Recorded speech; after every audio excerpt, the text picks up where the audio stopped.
चलिए यहां देखा जाए, खड़ा है सन मोलस्का। मोलस्का क्या है?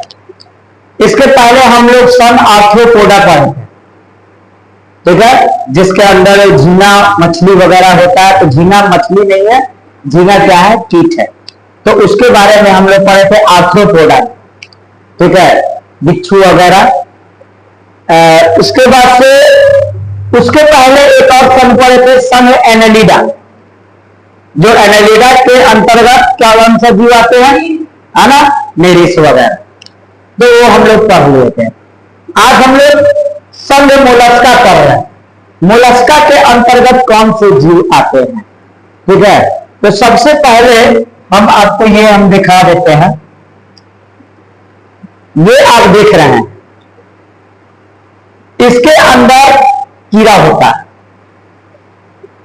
ठीक है। वही आपका ये जो हो गया आपका मोलस्का हो गया, ठीक है।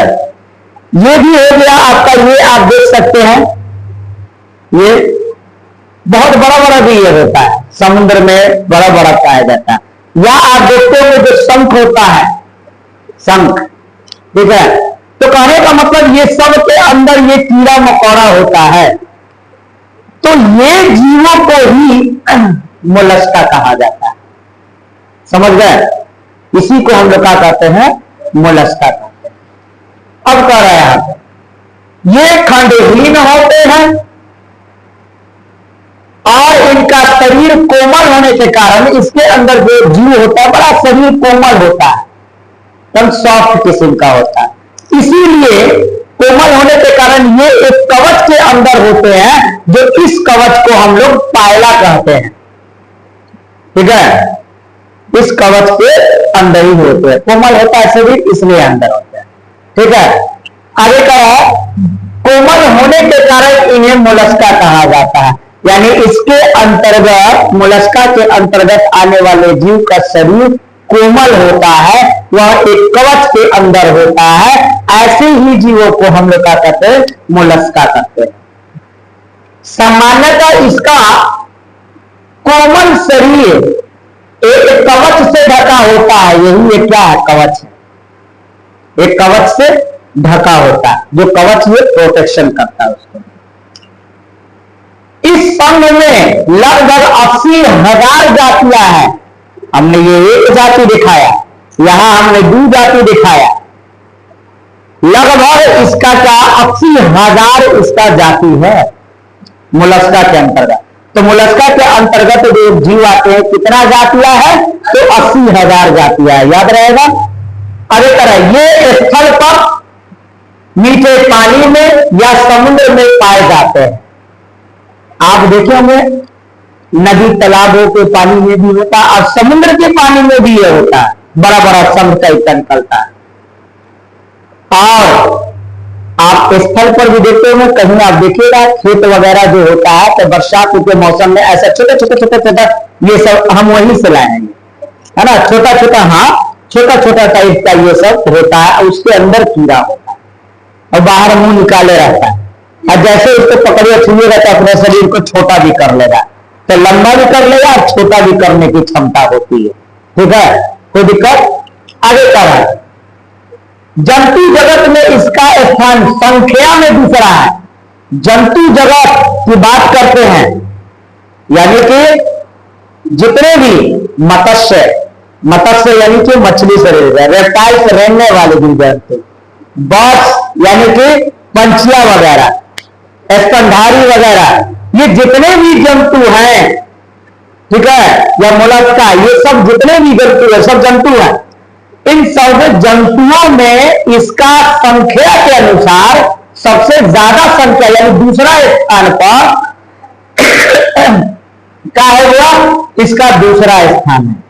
अब पहला स्थान आपका चला जा रहा आर्थ्रोपोडा, जो एनिमेलिया का सबसे बड़ा संघ इसको कहा जाता है। और इसको क्या किया गया कि संख्या के हिसाब से ये दूसरा स्थान है। कोई दिक्कत, विशेषताएं में कह रहा है, ये स्थल पर मीठे पानी या समुद्र में पाए जाते हैं, या जानी रहे। ये खंडहीन कोमल शरीर वाले जंतु, शरीर इनका कोमल, जिनमें अधिकांश मंद गति से चलते हैं। मंद गति मतलब धीमा गति से ये चलते हैं, ऐसा नहीं कि तेजी से चले, धीमा गति से आराम आराम से वो चलेंगे। ये त्रिस्तरीय होते हैं, 3 स्तरीय के होते हैं। शरीर एक पतली झिल्ली मेंटल द्वारा ढका रहता है, इनका शरीर एक मेंटल के द्वारा ढका होता है, और मेंटल के चारों ओर है ना एक कठोर खोल या कवच रहता है, यही कवच रहता है। कुछ जंतुओं में यह खोल शरीर के अंदर भी रहता है, यानी 80,000 प्रजातियां है, तो उसमें कुछ कुछ का ऐसा होता है कि उसके शरीर के अंदर ये खोल होता है। आगे का इनकी देहगुहा छोटी हो जाती है।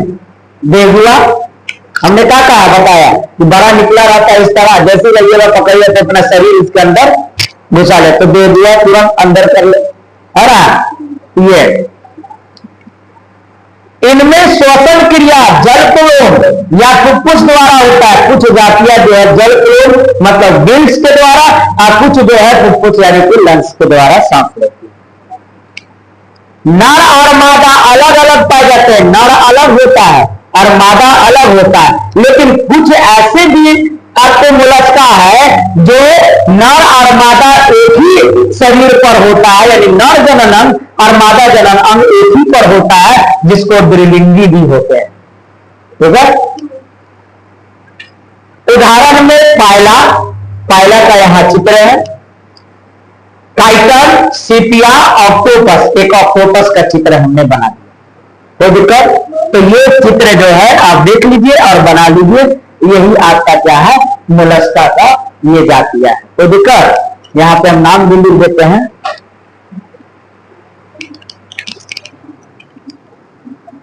फिगर पायला, और फिर यहां पर फिगर ऑक्टोपस। ठीक है, इसको उतार लीजिए।